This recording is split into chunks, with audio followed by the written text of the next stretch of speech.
Este mal gobierno de estos reyes se dice que fue por por las enseñanzas malas de la madre de ellos, Hamutat.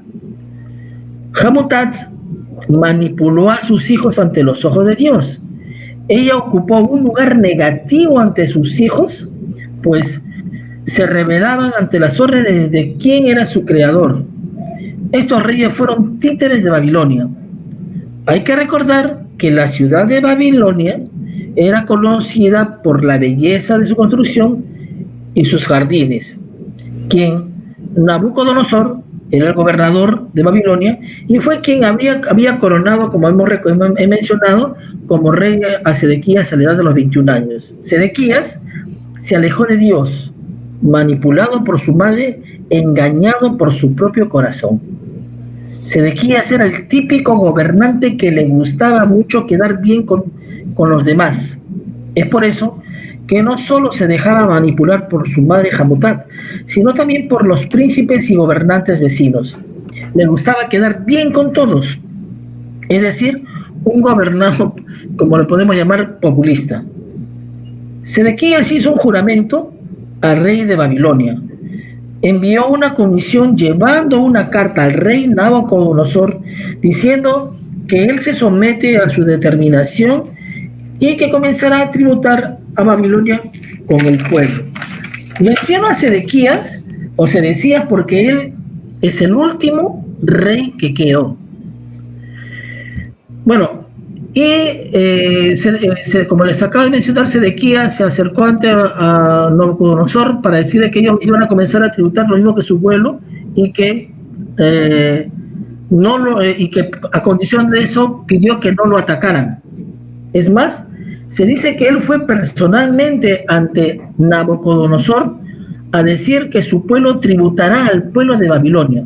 Y asimismo fue a Egipto a pedir ayuda para que lo defendieran ante el ataque de Babilonia. O sea, hablaba mal ante el pueblo de Babilonia de Egipto y en Egipto hablaba mal del pueblo que lo acogía, que era Babilonia. Es decir, Sedequías o Sedecía estaba con ambos, con el propósito de estar bien y mal con ambos pueblos. Era muy inseguro, le tenía temor a los príncipes, pero menos a Dios.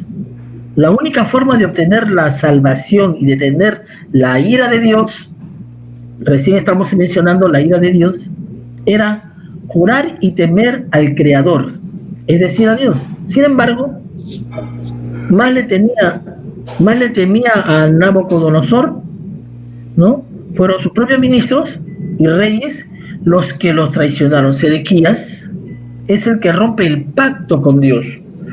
Debemos de recordar que ya anteriormente se habían presentado unos trabajos hablando de Nehemías, Zacarías y Zorobabel. Ellos fueron los que comenzaron a hablar al pueblo para retomar ese pacto con Dios, porque comenzaron a hacer la construcción del nuevo templo, ¿no?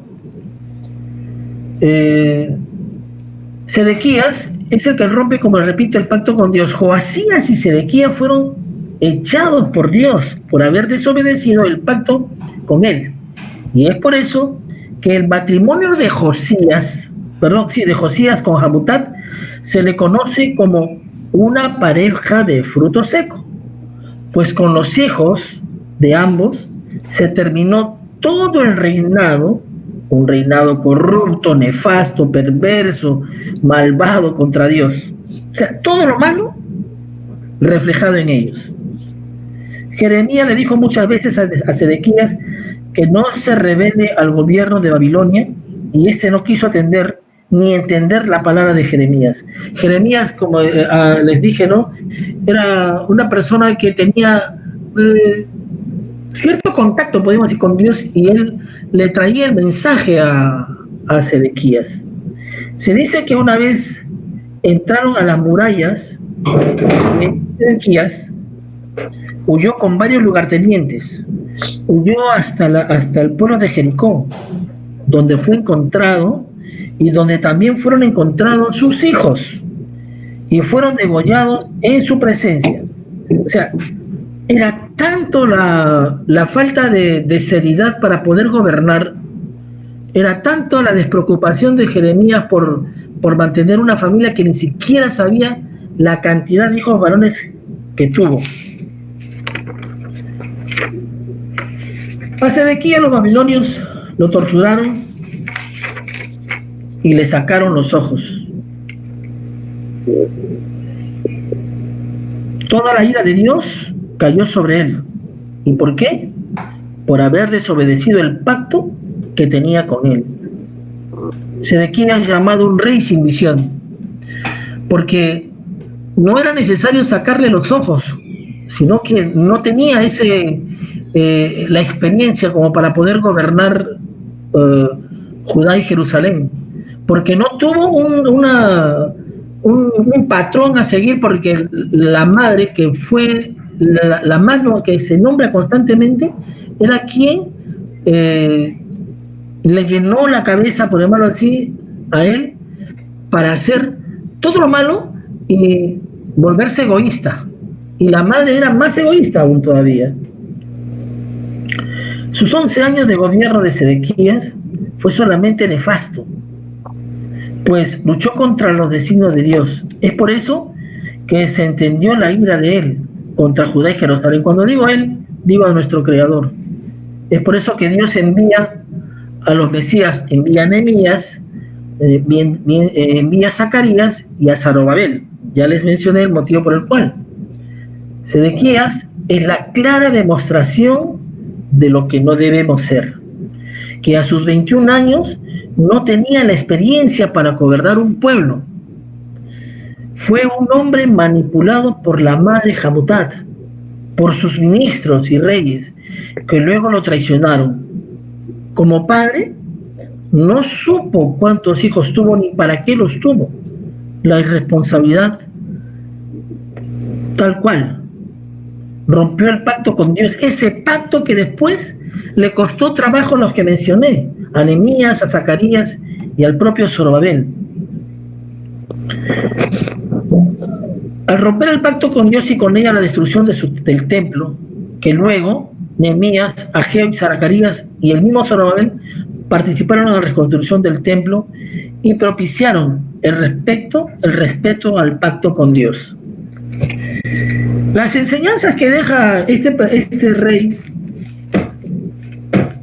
es que cuando hacía esa mención de que las edades cronológicas de ellos, o cuando la edad de mortandad en esos años se estimaba que no llegaban ni siquiera a los 50 años, es por eso que tenían una prole, pues, y no sabían ni lo que tenían, pero siempre destacaban los hijos de los reyes, y ellos lo mismo procreaban por procrear, ¿no? Entonces, se trata de que no podemos o no se puede poner sí, pues poner a disposición todo un gobierno de un país, de una nación, como ellos lo hicieron, ¿no? O sea, la falta de experiencia, su soberbia, su falta de respeto ante Babilonia, ante Dios, eso hizo de que se destruyera el primer templo construido. Es por eso que a Sedequías o Sedecías se le conoce como un rey sin visión. Eso es lo que quería comentarles, compañero. Gracias. Muy bien. Felicitaciones. Muy agradable vuestro trabajo, compañero capitular. Tienen el uso de la palabra los compañeros capitulares que quieran hacerlo para comentar el trazado presentado por el compañero capitular Manuel Ibáñez.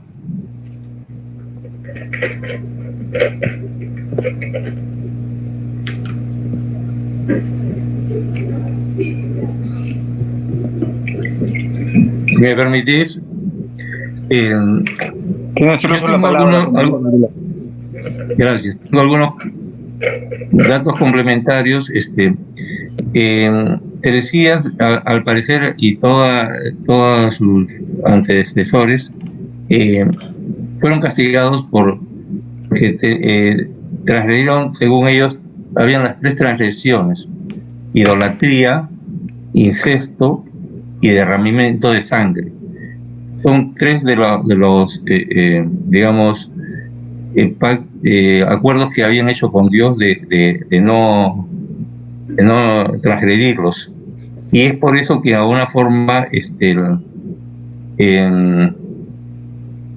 digamos, el templo va a ser destruido, o es predicho que va a ser destruido, y entre los judíos mismos dice que hay un cuento en el cual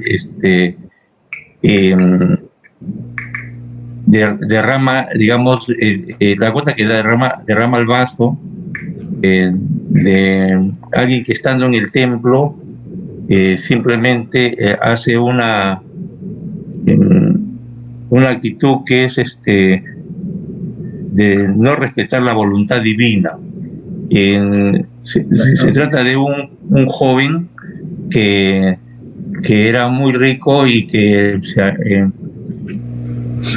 como diríamos, toma un curso de carpintería.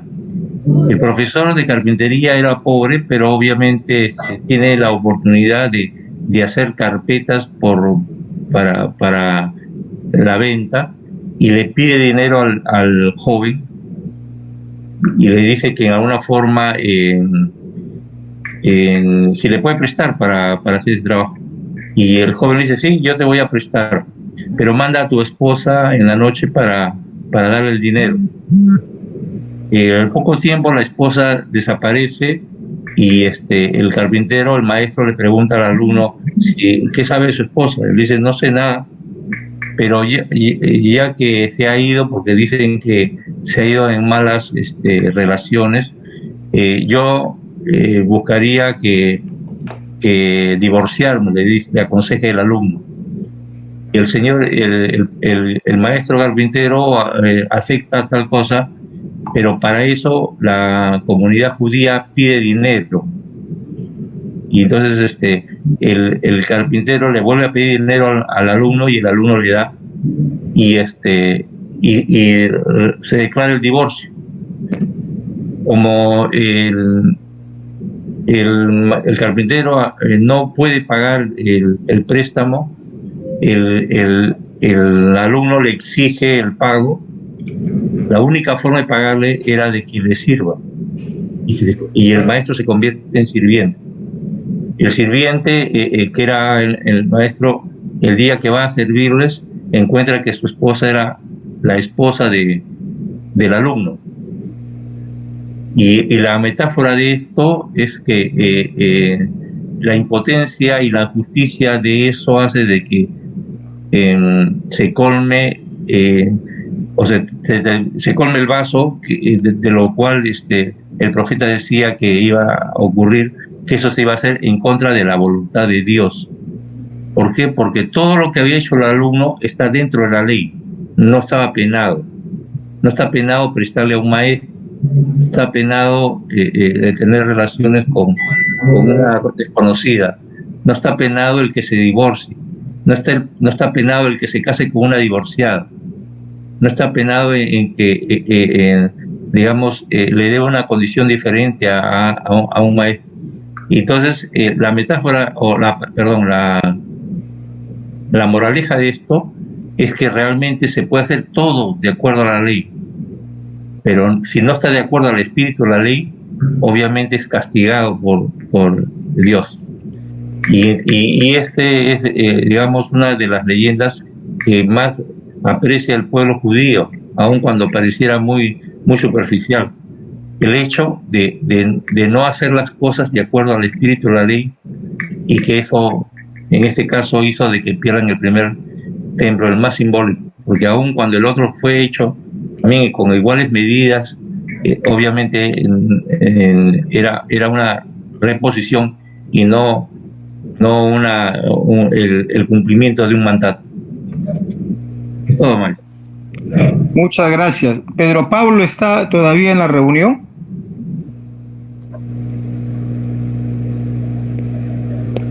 Bien, ¿algún otro compañero capitular? Acá estoy. Pedro Pablo, quería que me ayudes haciendo también un comentario al excelente trabajo trazado presentado por Manuel.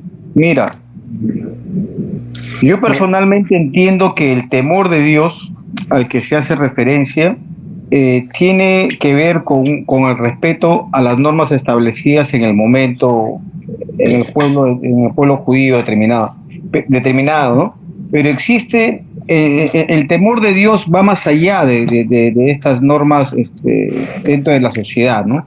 Y el temor de Dios implica un respeto ¿a qué? A costumbres que estaban ya, que tenían que tener quienes gobernaban, conocimientos que tenían que manejar quienes gobernaban, prácticas, de repente, voy a utilizar una palabra, místicas, que tenían que manejar para poder gobernar dentro de lo que era el temor de Dios. Por ejemplo, cuando se dice en la Biblia, el Señor tocó el corazón de Ciro, ¿no?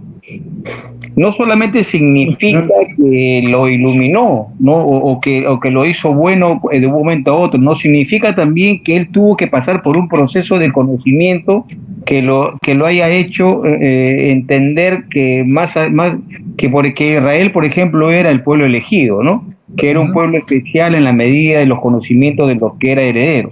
Esta parte la podrías ampliar más, por favor, Pedro Pablo. Si me permites, claro. Una cosa, por tema. Favor, Manuel, por favor. Sí, pues tienes razón cuando dices de que había que hacer, eran temas de valores y de respeto. Por ejemplo, se habla también que en el gobierno de los tres hermanos y el peor de todo de Sedequías, uno de ellos era no adorar a imágenes. Adoraban al toro, y Batán era uno de los que le decía que el pueblo debería de adorar a él, al toro y qué sé yo, ¿no? Y Sedequías, por no pelearse con nadie, él aceptaba todo. O sea, él no respetó absolutamente nada, por más que le decían, oye, ten cuidado, no hagas eso está mal, fíjate que tenemos un pacto, el templo ya está construido, nos debemos a él, debemos de esperar que esto pase porque debemos entregarnos a Babilonia y seguro que Dios nos va a permitir encontrar la tierra, bueno, en fin, pero no, él enceguecido, ¿no? Y sobre todo por los malos consejos de la madre y la falta de orientación del padre, ¿no? Es por eso que al no tener ese tipo de enseñanza se pierde todo tipo de respeto y de temor y de valores hacia un ser supremo, ¿no? Eso es lo que quería decir. Muchas gracias. Pedro Pablo, tiene la palabra. Gracias. Muy excelente. En primer lugar, situémonos en el contexto de esa época. Todos hemos escuchado hablar sobre los 10 mandamientos, ¿no es cierto? Pero son 10 mandamientos. A todos nos han vendido la idea de que son solamente 10 mandamientos. Pero realmente son 614 mandamientos. Así es. Empezando por ahí. Ahora, lógicamente, que son mandamientos en la actualidad difíciles de cumplir y que han ido cayendo, ¿no?, en el desuso. Pero en esa época, para esa época, sí, esos mandamientos eran vigentes. ¿Me entiendes? Entonces, desobedecer esos mandamientos es caer en desgracia. Y eso es lo que pasó exactamente, ¿no? Los personajes, los reyes a los cuales alude en el pedestal presentado por nuestro compañero Manuel, es eso, el desobedecer las leyes escritas, como bien decía nuestro hermano Tejape, ¿no? Es decir, desobedece la ley y tienes tu castigo. Y en ese entonces ya estaba instituido, no estaba instituido la poligamia, sino la monogamia. Ya se había dejado de lado el tener concubinas, el tener no, ya poco a poco se ha ido desterrando todo eso. Y por eso que cuando Salomón tiene muchas concubinas, tú podrás haber sido un hombre justo, sí, pero también tuvo su desencuentro con Dios, ¿me entiendes? Esas sí son las cosas, vale decir, en esa época aún se mantenían vigentes los 614 mandamientos. Esa es la situación real. Y esos 614 mandamientos son una regla de vida, regla de conducta, reglas sanitarias, reglas religiosas, reglas sociales, es decir, reglas alimenticias, una serie de cosas, ¿no? Por ejemplo, no comer cerdo, no comer animales inocuos. Justamente hace un momento que antes que se inicie la conferencia, estábamos hablando sobre el coronavirus, ¿no? Por ejemplo, ¿no? Hay gente, pues, que en ciertos países asiáticos comen lo que encuentran y comen animales salvajes, son animales inmundos, ¿no? Imagínate. Entonces, todas esas cosas se han ido preservando hasta la fecha, ¿no? No comas comida inmunda, ¿no? Esa es la situación, no comas vísceras, no comas sangre. Son situaciones, ¿no? Que ahora dice la gente, qué rica sangrecita. Sí, pues, ¿no? Hay otros bemoles ahí. Hay otras cositas que no se dan, ¿no? Pero es eso, ¿no? Son mandamientos escritos y son de cumplimiento, o son de observación, estricta observación y cumplimiento. Eso es. Ya, pero Pablo, quería abusar un poco de tus conocimientos porque sé que conoces bien este tema. Yo personalmente entiendo que esa no referencia tiene, pero no es un castigo de una sociedad, no es un castigo humano, es un castigo divino. Estamos hablando de un castigo divino. Entonces, no olvidemos que todo esto, David viene pues de una línea abrámica confirmada, ¿no es cierto? Y no olvidemos que Abraham fue el primero que se preguntó ¿para qué estoy aquí y qué es todo esto? ¿No? ¿Qué sentido tiene? Y entonces con esta pregunta comienza la Cabalá. ¿Está bien? Mi tema es, ¿estos reyes incumplieron, se salieron de ese camino o no ingresaron a ese camino? Y eso también implicaba que el creador no viese en ellos, no tuviese con ellos una buena relación. Ya, te comento, para aclarar las cosas, como se dirían, perdieron la gracia del Altísimo. Exacto, eso es. Perdieron la gracia del Altísimo, ¿por qué? Porque simplemente esos reyes fueron cayendo, mejor dicho, los padres de los padres de los padres no les siguieron enseñando los mandamientos, no les siguieron enseñando, se vale decir, como en la actualidad, en la fecha, ¿no?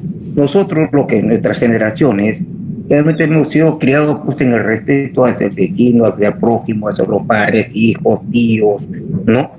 Pero tú ves ahora en la fecha, unos mayores, señor buenas tardes, señor buenas noches, señor buenos días, ¿no? Cede el asiento a la dama, ¿no? Pero ahora no, ahora eso es igualito, como en esos tiempos, ¿no? Se trastocó totalmente la sociedad, ¿me entiendes? Se comenzaron a caer en desgracia. Entonces Dios, el Altísimo, les quita la gracia. O sea, vale decir, los deja. Su peor castigo es que te suelta, ¿no? Y ahí es donde le caen todos los males. Entendido. Así es. ¿Algún otro caballero capitular que quiera hacer algún comentario sobre estos temas? De repente alguna interrogante que queda para el compañero Manuel Ibáñez.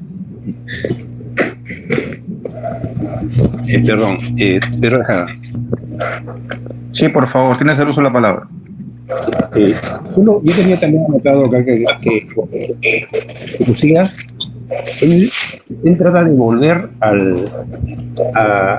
la ley, al Torah, y es incluso que se rasgan las vestiduras y genera toda una corriente de respeto a toda la religión respecto a esto.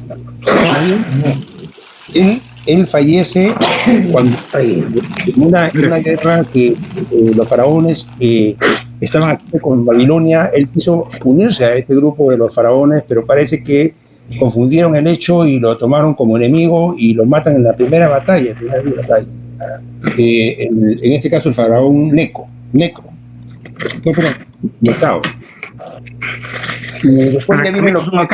permites una cápita ahí? ¿Una interrupción? ¿Me permites? ¿Perdón? ¿Me permites una pequeña interrupción en ese punto donde estás? Sí, adelante. Ya, gracias. Lo que hacía este rey es lo que nosotros en el tercer grado, como conocemos, es de abatir al hipócrita, ¿no? Abatir, ¿no es cierto? Ya, entonces ahí nos enseña que ese rey era hipócrita con el rey babilónico y con el rey egipcio, ¿entiendes? La mentira, No, ahí estamos hablando ya de grado. O sea, abatir al mentiroso, enseñar al ignorante y La falsedad. al hipócrita. Ya, sigue mi hermano, sigue nomás, ahora hacia adelante, solamente eso quería traer a votación. De que él trató de volver hacia la parte ritualística y luego de su muerte, había quedado, en el momento que él iba a batalla, uno de sus hijos, que era Juan, el cual solamente estuvo por 3 meses, porque como el faraón de la batalla, después lo pone al grupo hijo, que era así, y después él lo denomina Joaquín.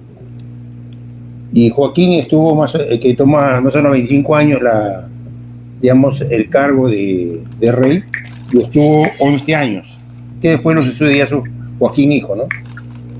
Bueno, ya todo lo que ha mencionado nuestro compañero capitular. Gracias. ¿Algún otro compañero capitular que quiera hacer uso de la palabra?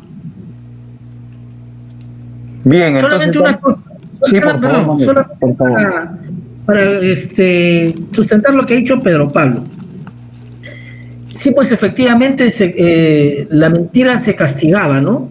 Pero tengan en cuenta de que los 3 hijos que gobernaron Judá y Jerusalén, sobre todo Joacá, tenían por la misma forma, reitero, de la mala conducta del padre y las malas enseñanzas de la madre, desobedecían todo. Entonces el faraón no le creía.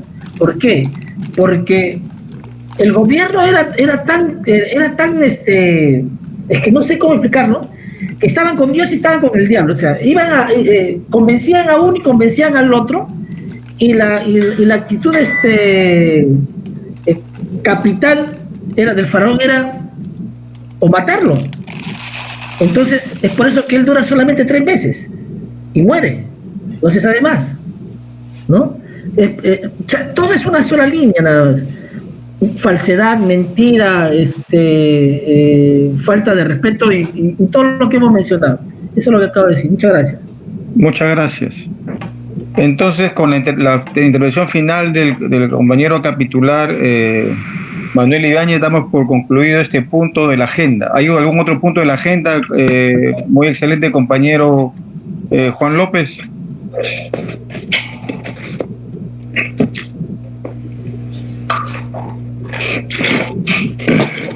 Es mi pedestal. El de Pedro Pablo, ¿verdad? Pedro Pablo, por favor, tienes el uso de la palabra para exponer vuestro pedestal. Gracias. Muchas gracias. Con vuestra venia y con el debido respeto a todos los compañeros capitulares. Vamos a empezar. En primer lugar, David no vivía en una casa de cedro. El cedro, pues, en ese entonces era una madera muy fina, no como eres hasta ahora. Y decía, y Dios, o sea, el arca de la alianza, mora entre cortinas, refiriéndose al tabernáculo, ¿no? Entonces dice, voy a construir una casa para Dios, para Hashem, creo, ¿no? Beit Midadash, ¿no? Entonces, o sea, un templo. Pero Dios no quería un templo, porque el templo primero Dios quería establecer una casa para David y asegurar su descendencia a través de la historia de Israel. ¿Ya? Ese era el pacto. Luego, lógicamente, por inspiración divina, Dios le da los planos a David. Natán le decía, pero tú no puedes construir el templo porque tus manos están manchadas de sangre, porque David era guerrero. Entonces, David acumula oro, 170 talentos de oro, 200 talentos de plata, y así sucede de madera, bronce, metales, todo, y lo lleva al monte Moriah, donde adquiere el monte Moriah para levantar el templo donde está ahora el monte de la cúpula. Pero qué casualidad, Moriah también era el lugar o la colina donde Abraham casi sacrifica a Isaac. Miren ustedes la relación una con otra, ¿no? Y si nosotros vemos lamentablemente no se puede enviar voy a enviarlo por WhatsApp, el templo, ¿no? Si nosotros vemos el templo y echamos las columnas, ¿no? Vemos el cuerpo, un cuerpo humano. O sea, el templo fue construido ocultando la figura de un ser humano. ¿Me entienden? Entonces, todas esas cosas, la cuestión de los costados, donde están las galerías, donde se entran, simulan los brazos hacia el cuerpo, las columnas, la J y la B, la hechas, y son las piernas, arriba la parte donde estaría el oriente, o sea, el Santo Santorum, es como decir la cabeza, ¿no? Ahora, el Santo Santorum es algo sagrado, ¿no? En ese entonces el tabernáculo, ¿no? El tabernáculo era la tienda donde se hallaba el Santo Santorum, que es donde se hallaba pues el Arca de la Alianza. Ahí, por ejemplo, una vez al año no entraba el sacerdote y hacía el gran rabino o el sacerdote, ¿no? Entraba ahí y hacía lo que se llama la mesa del pan de proposiciones, ¿no? Ponía panes ahí que estaban durante todo un año y había ceniza. Todo es una ofrenda, ¿no? Todo era y una vez al año se pronunciaba lo que nosotros conocemos como la palabra perdida, o sea, el nombre de Altísimo, ¿no? Esa es la cuestión. Y David solamente lo que pudo hacer es proporcionar los planos a Salomón para que éste lleve adelante la construcción. Salomón no tuvo mucho que hacer porque ya tenía todo el material listo y tenía hasta los planos. Lo único que hizo fue convocar a Irán de Tiro y a Irán, ¿no? Para que lleven adelante la construcción del templo. Esa es la situación en resumen de cómo se llevó a cabo. Eso lo podemos encontrar los dos en Primera de Crónicas, en Segunda de Crónicas, en Primera de Reyes, ¿no? Y también lo podemos encontrar respecto a lo que habló sobre el templo, ¿no? La parte humana, también lo vemos en Éxodo. Ahora, muchos hemos justamente teniendo a colación lo que acaba de hablar, acaba de disertar el hermano Manuel, ¿no? Y allí el miércoles pasado, un hermano habló sobre el Magén David, que dijo el hexagrama de Esmo, ¿no? Yo incliné y dije, no, es el Magén David, ¿no? Ahora le quiero explicar una cosita sobre la aplicación del Magén David desde el punto de vista de la Cábala, ya que vos, muy excelente compañero Iván, lo ha tocado. La Cábala nos enseña que Dios creó el mundo en 7 bloques espirituales, ¿no?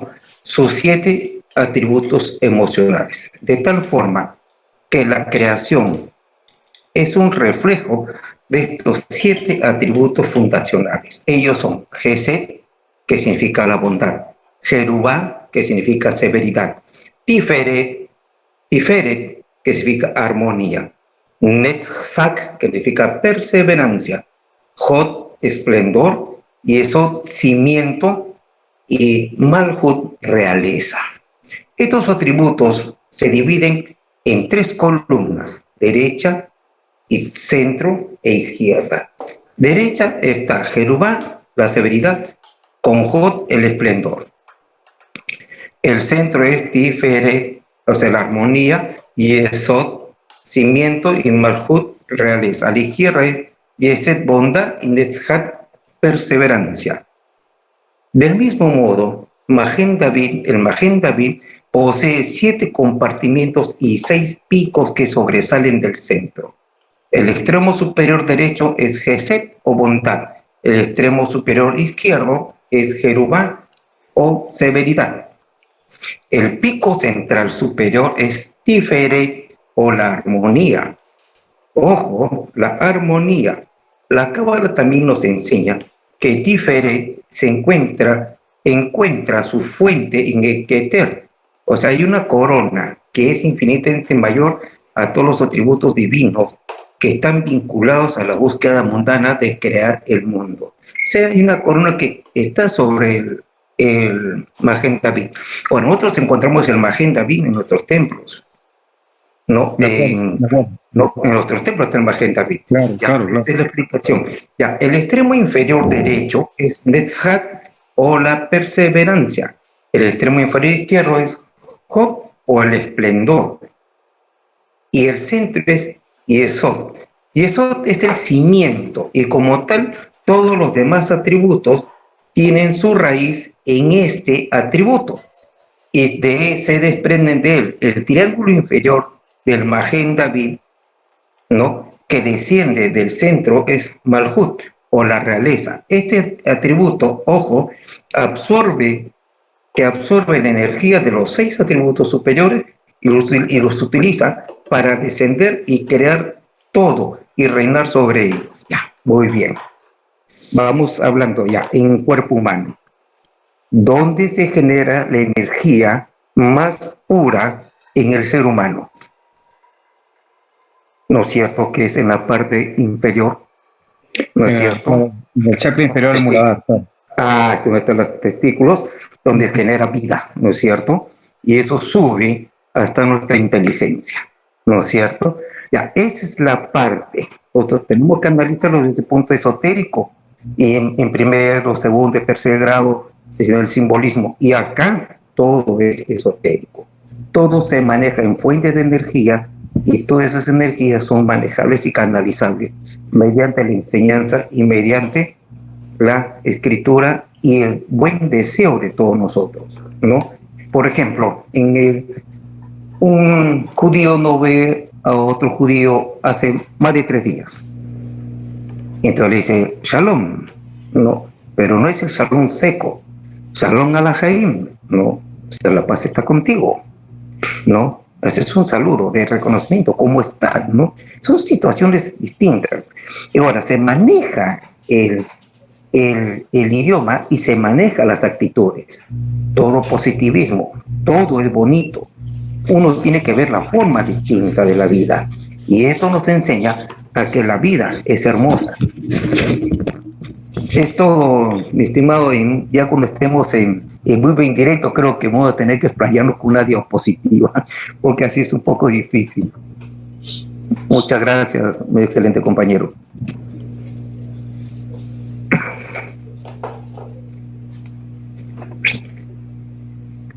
Hoy. Disculpa, pero Pablo, ahora sí, toda esta simbología de la que estamos hablando que se encuentra en los templos masónicos también la encontramos en el primer templo, por lógica, ¿verdad? Por lógica, así es. Ahora, ¿no? Pero el árbol de los sefirot, ¿no es cierto? El árbol de la vida es establecido con posterioridad, es graficado con posterioridad, es graficado en la Edad Media, ¿no es cierto? Es graficado. O sea, el árbol del sefirot es una simbología también del templo. El árbol ¿Es una de forma la vida nueva de simbolizarlo? No, el árbol de la vida, escucha, es simbolizado y puesto en la Cábala, porque el estudio de la Cábala no es en la Edad Media, mejor dicho, en la Edad Media se hace la compilación de todo lo que venía de atrás. O sea, la tradición oral es alguien dijo, oye, esto se nos va, un día nos cortan el pescuezo a todos y por tanto hay que escribirlo. Entonces, en la Edad Media se ponen a redactar. Y cuando comienza a redactarse todo lo que conocemos ahorita, es más o menos el año 1200, con Ben Moshe Maimón, o sea, Maimónides. ¿Ya? Con él comienza a escribirse toda la situación. Era un doctor de la ley, ¿no? Era un judío nacido en el reino de los árabes, ¿no? Que en España, ¿no? En España, claro. Era la zona de España, sí.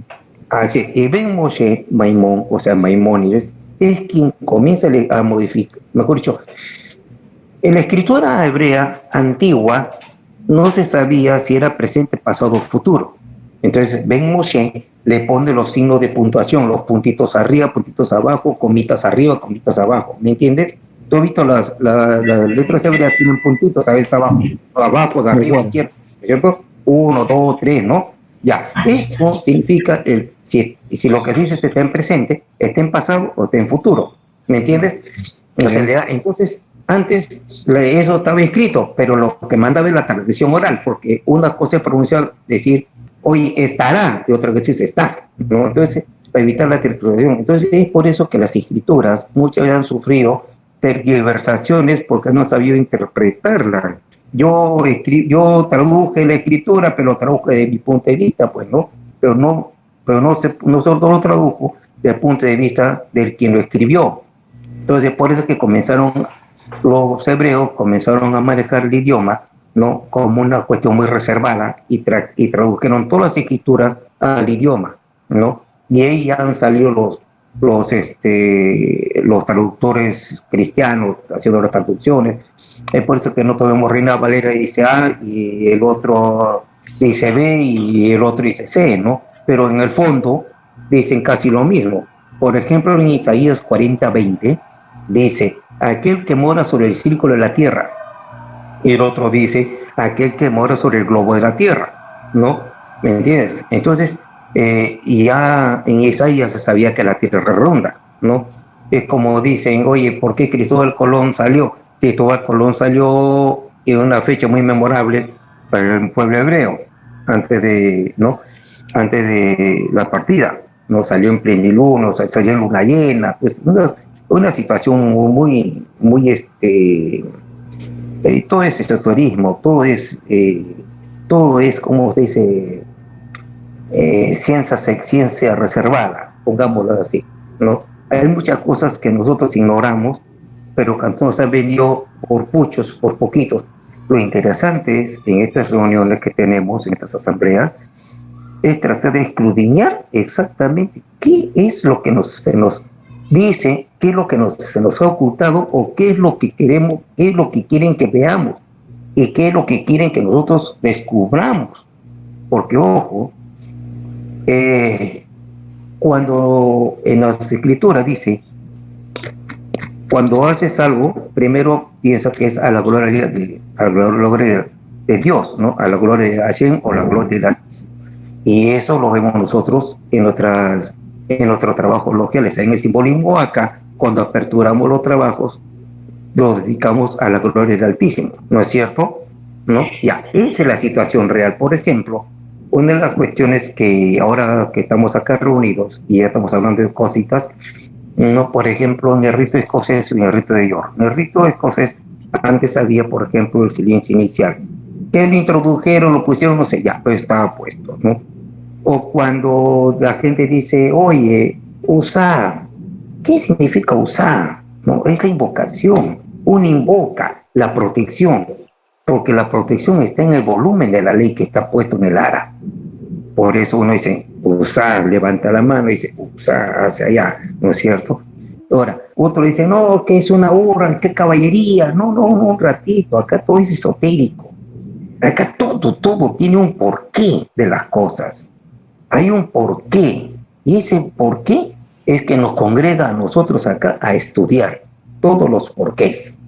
Y es la única forma que podamos llegar a una aproximación de lo que quisiéramos saber, lo que es la verdad de las cosas. Así es, mi querido Iván. Muchas gracias. Tienen la palabra los demás caballeros, los compañeros capitulares y que quieran hacer uso de la para opinar sobre el pedestal presentado por el compañero Pedro Pablo Díaz Lavado.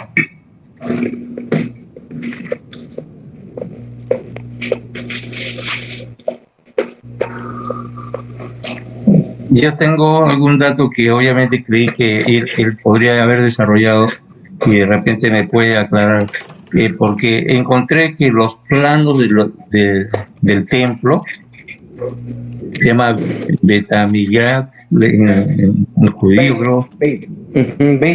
Beit comienza así. Betamigrat, ¿no? Esos planos lo proporciona un profeta Muari. No, Natán. No. Bueno, y dicen que de alguna forma, como no es completo, para terminar de hacer el templo, ellos consultan a otro profeta, Yehezkel, que es el profeta que predice que se va a hacer y que proporciona los planos del tercer templo que aún no se ha construido, pero que, digamos, tiene un símil con el primero. No sé si algo de ello sabes, si pudieras ampliarlo, por favor. Claro. Por supuesto, mi hermano. Mira, ve. En primer lugar, los planos del primer templo los hizo David por inspiración. Ya, por inspiración. Los planos del tercer templo, que va a ser construido dentro de un tiempo quizás muy cercano, porque ya está todo, lo único que esperaban era que nazca la vaca roja. Ojo, y la vaca roja nació el año pasado. Asimismo, en Israel han reproducido el mismo aceite que se usaba hace 3.000 años. ¿Me entiendes? Es el mismo aceite que se usaba en la fiesta de las luces, ¿no? O sea, el aceite que con un poquito ardió durante 8 días, ¿no? Entonces, todas esas cosas se han reproducido ya en la fecha, ¿no? Que supuestamente lo deben estar iniciando este año o el próximo, no sé, cuando pase. Bueno, además que Israel también está padeciendo la pandemia como todo el mundo lo padece, ¿no?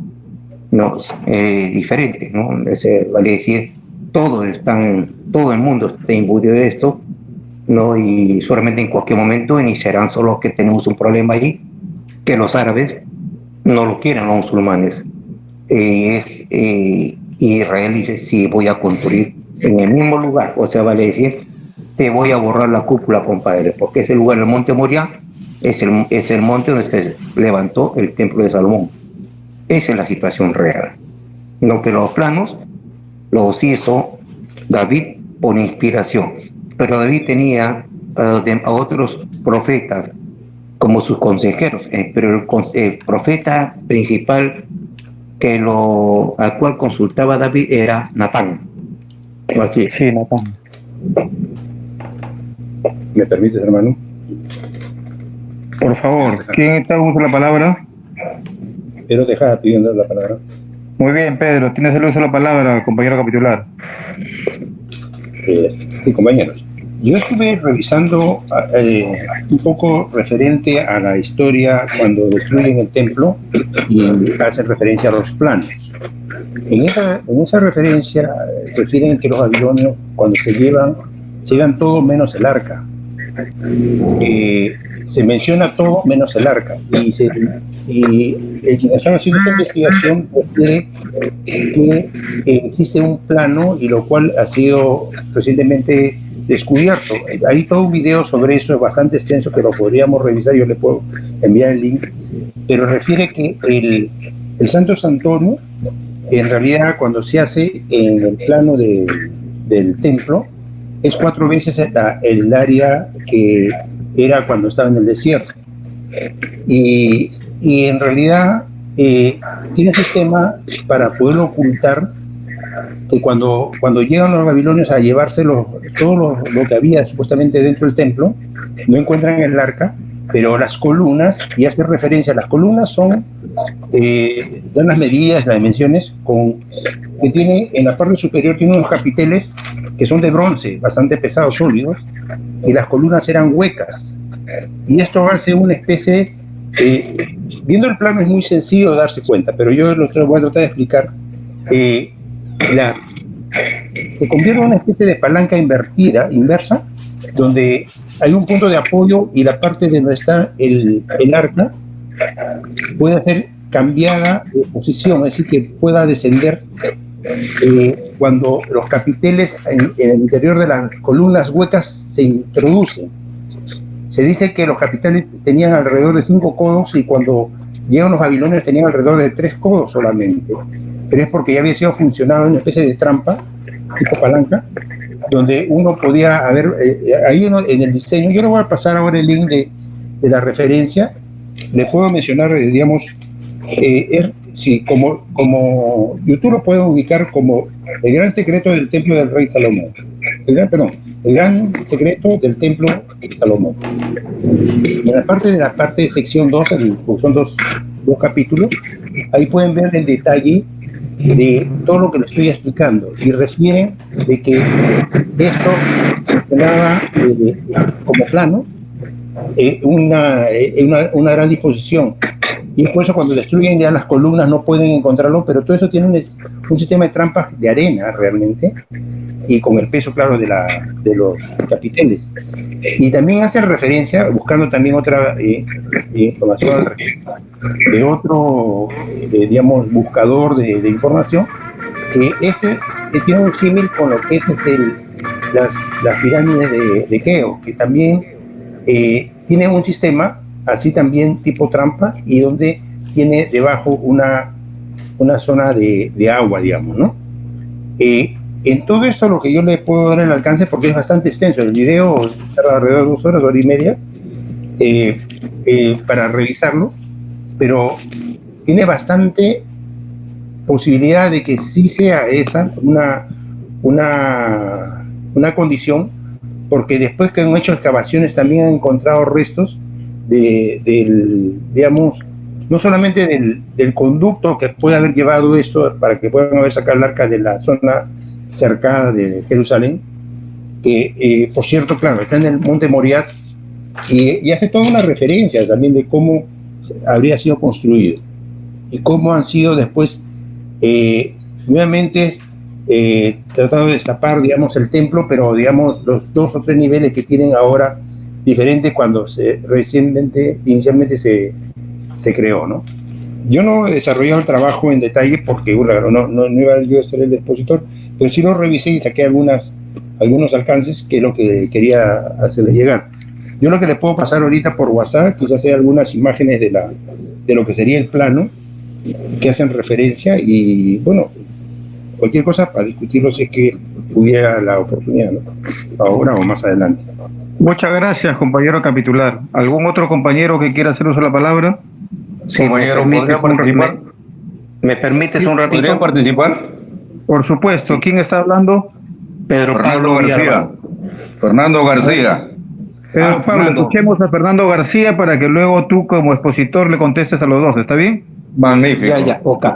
Bien, Fernando, Primero felicitar a los 2 hermanos que han expuesto sus trabajos, realmente magníficos, pero no es una crítica, sino una observación. Se ha visto más de la historia. Yo creo que en toda esta etapa de evolución, tanto de David como de Salomón y los antecesores, hay la parte de la historia y la parte bíblica. Y en la parte bíblica, David estuvo llegado mucho a la orientación de Dios para poder fortalecer sus fortalezas, valga la redundancia, ¿no? Es por eso que le dio toda la fortaleza necesaria y otras facilidades para poder conquistar ciertos poblados de Israel y dominar todo, pero así como también terminó, también Dios le quitó el poder en determinado momento. Y es ahí que nosotros como masones debemos reflejar en este tiempo. A veces nos dedicamos un poco a la historia, muy detalladamente, pero la recepción bíblica es más importante en estos momentos. Y podría poner un ejemplo de fortaleza que le puede haber dado a nuestro compañero Luis Tejada. Vivir unos momentos críticos, y seguramente, él no lo ha dicho, pero seguramente que en determinado momento oró, o alguna divinidad se le presentó para poder atender a sus familiares. Eso es todo lo que quería comentar, compañero. Si me permite, muchas gracias. Si me permite, mi excelente compañero Iván, quiero hacer una... Por favor. Efectivamente, nosotros, y de repente lo estoy incluyendo también a Pedro Pablo, tenemos que tomar una referencia que siempre va a tener que ser bíblica. ¿Por qué bíblica? Porque esos momentos en que más destaca la persona. Cuando hablamos de los castigos y los designios de Dios, bueno, esto empieza inclusive con la aparición del hombre, ¿no? Cuando nos cuentan el tema de Adán y Eva, nos hablan de que él desobedeció la orden de Dios y bueno, lo despojó del paraíso y así sucesivamente. Pero Pablo no solamente nos comenta de que fueron 10 mandamientos y no fueron muchos más, fueron 600 y tanto. ¿Qué quiere decir eso? Que nosotros, por ejemplo, en mi caso, yo me aboco a lo que creo que debe ser interesante. Hay muchos temas por hablar sobre Sedequías y sobre los hermanos, pero me van a tener que dar por lo menos un mes para poder exponer día por día todo lo que ha sido un proceso de cada uno de ellos y por qué llegaran a ellos. Porque se decía, Sedequías se escondió por mucho tiempo. No es que al día siguiente que él se escapó lo encontraron, no, él se escondió mucho tiempo, ¿no? Y así, cuando dice Pedro Pablo que los 10 mandamientos que nosotros conocemos son 10, bueno, son los más populares entre comillas, y muchos de los 610 desaparecieron o los hemos dejado de lado, pero todos tenemos que tener una base, y nuestra base entiendo que es la Biblia, porque en los años de mi vida que tengo nunca escuché hablar ni siquiera de Zacarías en el colegio, ni siquiera de Nehemías cuando dictaban los cursos de religión. O sea, disculpen lo que voy a decir, pero eso es parte también de una mala educación, ¿no? Porque estas cosas deberíamos de también saber. ¿Por qué? Porque trascienden en nuestras vidas, ¿no? Y yo quiero felicitar a Pedro Pablo también por el tremendo trabajo que ha presentado esta noche. Muchas gracias. Pedro Pablo, tienes uso de la palabra. Compañero. Muchas gracias, mi querido Iván. ¿Se escucha bien, no? ¿Me escuchas? Sí, ¿no? Está bien, sí. Bien. Sí, yo escucho muy bajito, pues pongo mi oreja a esto. Mira, en efecto, muchísimas gracias, mi querido Manuel. También tu aporte es magnífico. Y efectivamente, nosotros lo vimos dentro del contexto histórico, efectivamente bíblico, pero a la vez, no sé si habrá notado mi hermano, hemos tocado como si hubiésemos sido coordinados, ¿no? El tema esotérico de lo que estamos ahorita tocando, ¿no?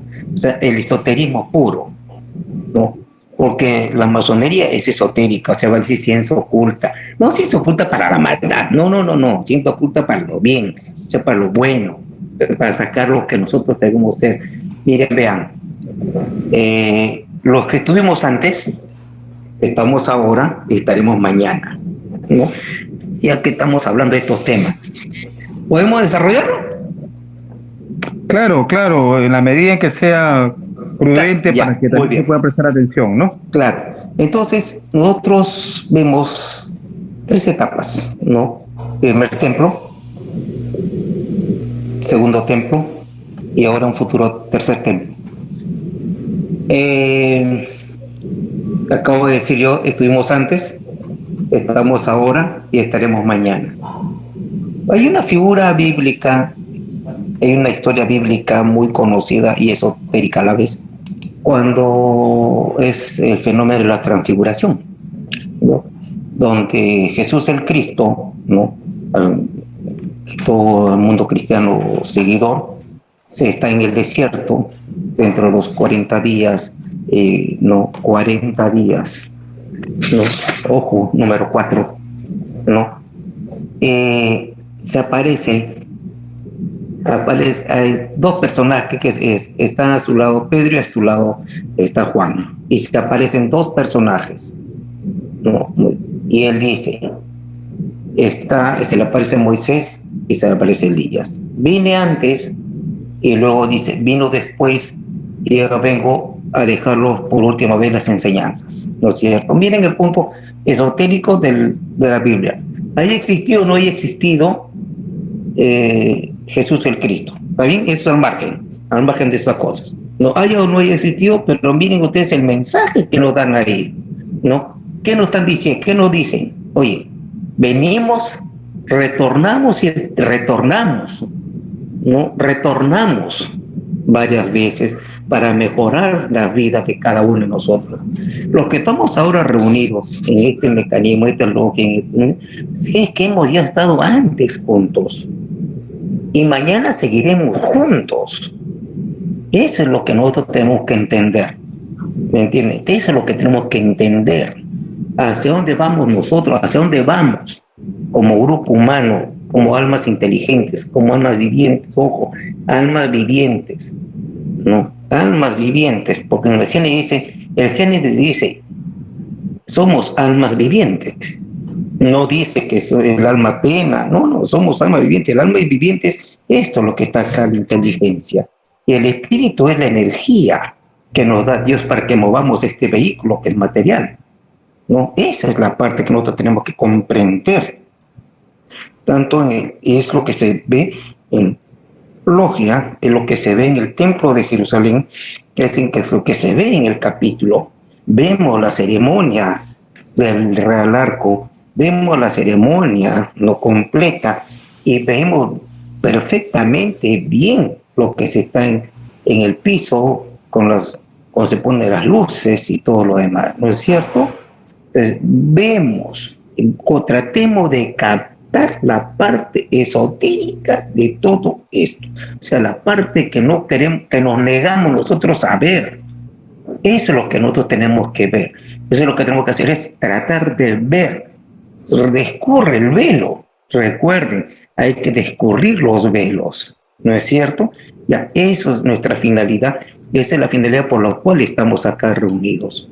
Ahora, respecto al arca de la alianza.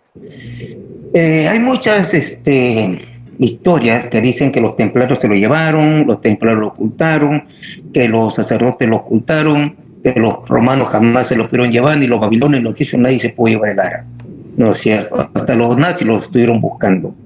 Pero lo cierto también dicen que arqueólogos israelíes lo han ubicado en compartimentos no descubiertos bajo el templo Moriah. Bajo el templo lo han podido ubicar. Esa es una información que salió hace ya un par de años atrás. Es todo por el momento. Muy excelente, compañero. Aló. Muy bien, muy bien. ¿Algún otro comentario sobre el tema?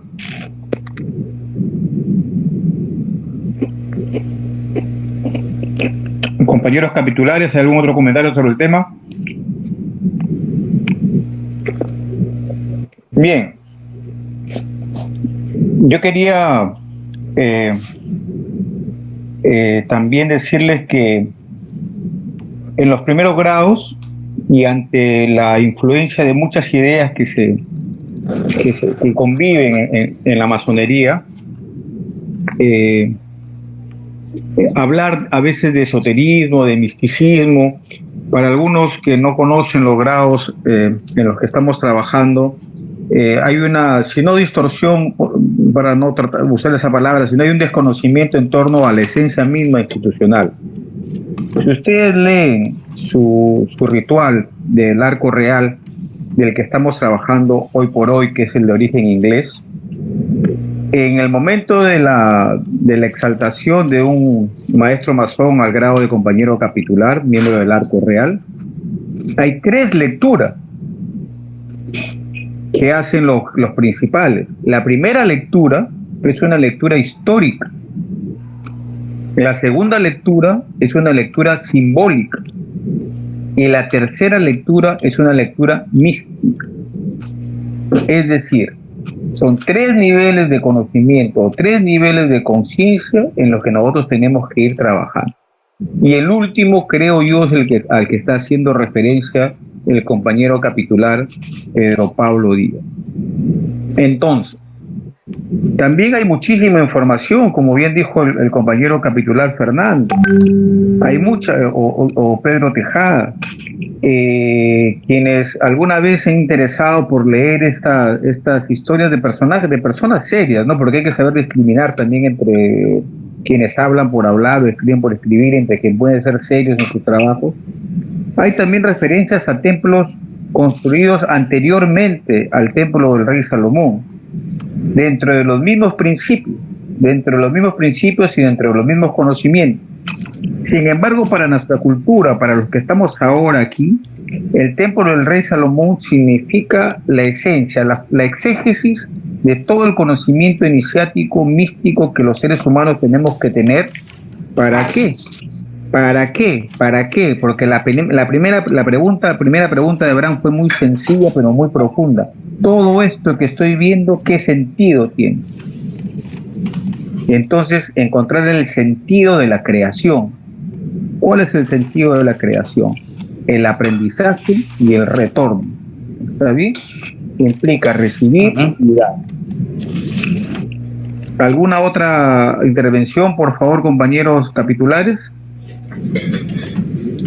Iván, para la próxima fecha, ¿qué trabajos se van a presentar para qué compañeros van a agarrar los trabajos para los próximos miércoles? Compañeros capitulares, yo creo que lo podemos coordinar, Juan.